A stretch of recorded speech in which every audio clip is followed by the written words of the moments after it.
As Joe Biden turns to his inauguration and first 100 days, he's taking office in a deeply polarized country, one with a pandemic that's taken over 300,000 lives and depleted the economy. But these circumstances are not completely unprecedented. One particular president is often being cited as a model for Biden. In 1933, the country was in the midst of the worst depression in its history. A quarter of the workforce was unemployed, and 2 million people were homeless. The country basically was falling apart, and the entire economy was in disastrous shape at that point. Franklin Roosevelt's first 100 days would become the stuff of legend. The concept of the first 100 days didn't even exist until him. It begins on March 9th, when FDR calls for a special session of Congress, and they begin passing legislation that day. Over the next 100 days, FDR would send 15 bills to Congress, and 15 would come back for his signature. Those days and bills served as the foundation of the transformative New Deal. And what followed basically got the economy going again. It put people back to work. It provided funding for those who couldn't help themselves. It meant that there was a kind of sense of confidence which had not been present before. With Congress's help, FDR invested billions of dollars in public works programs, created collective bargaining power for unions, and secured minimum wages for workers.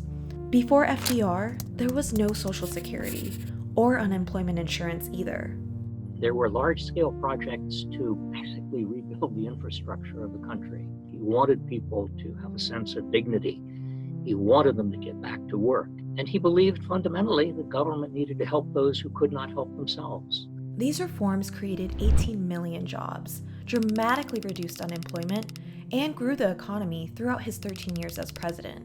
In all, FDR's New Deal reforms transformed the country and turned him into a progressive and liberal icon. Fast forward to today, and the country is again in a crisis.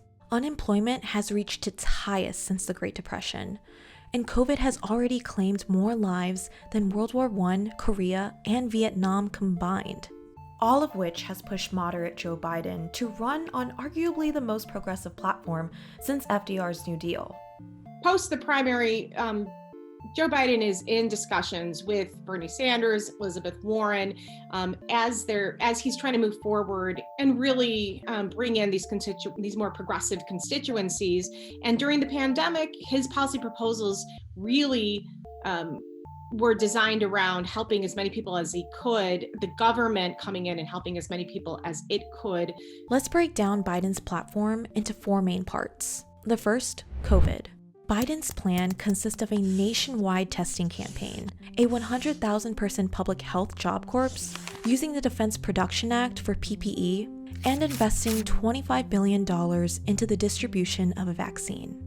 His economic plan includes putting $700 billion in the manufacturing industry, creating millions of new union jobs by rebuilding U.S. infrastructure, free college tuition for middle and lower class families, and a national $15 minimum wage.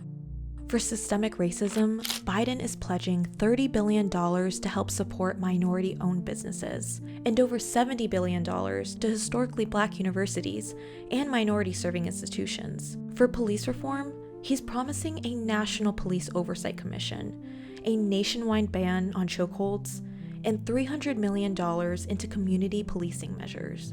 Lastly, and most expensive, his climate plan. It's not the Green New Deal, but Biden pledges to create a clean energy economy by investing $2 trillion in 4 years in the space. He wants to provide American cities with zero-emission public transportation, upgrade 4 million buildings, initiate the construction of 1.5 million sustainable homes, and eliminate carbon emissions by year 2035.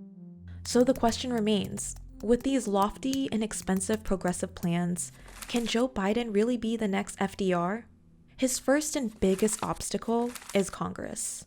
During the 12-plus years of FDR's presidency, Democrats controlled both houses of Congress with a broad New Deal coalition.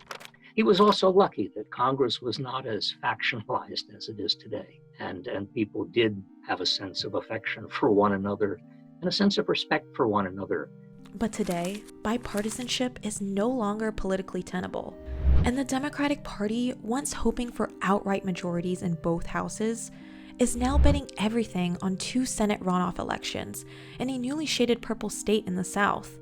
There was a lot of thought among Democrats that this was going to be a sweep across the country, and that's certainly not what happened. And even if Dems do win the majority, some question how tough a President Biden will be defending these plans in the first place.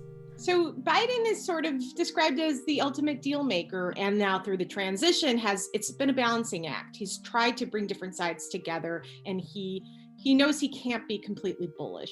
But with the uncertainty on when exactly COVID will end and at what economic and human costs, Biden's FDR-sized presidency very much rests up in the air.